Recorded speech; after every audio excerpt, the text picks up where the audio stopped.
Struck.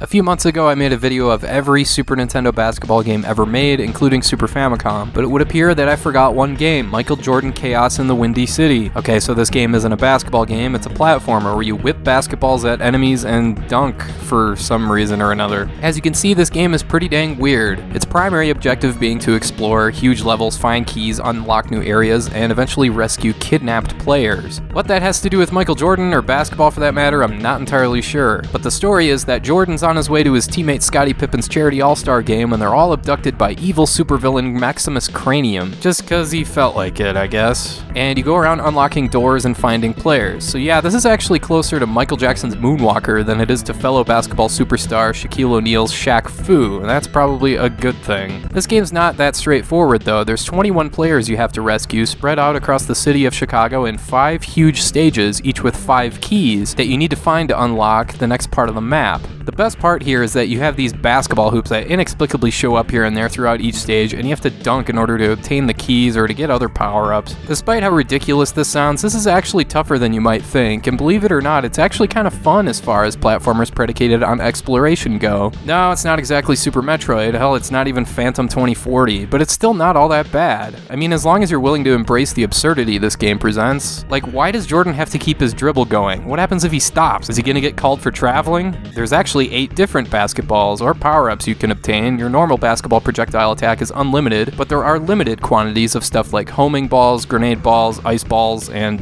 baseballs that boomerang back to you? Okay, sure. You use all these weapons to fight mechanical spiders, these zombie things, the usual weird array of enemies culminating in boss fights, all pretty standard stuff in that regard. In addition to finding keys, there's puzzles you have to solve, sometimes in order to get the keys, and there's also these frustrating fake walls that you can break down. That's kinda cheap, but whatever. I should also point out that the controls here feel loose and slippery, and when you change direction, the camera jolts around a bit violently. It takes some getting used to. This isn't exactly Super Mario World, but hey, it's not exactly Bubsy either. Also, I should mention there's no battery save here, only passwords.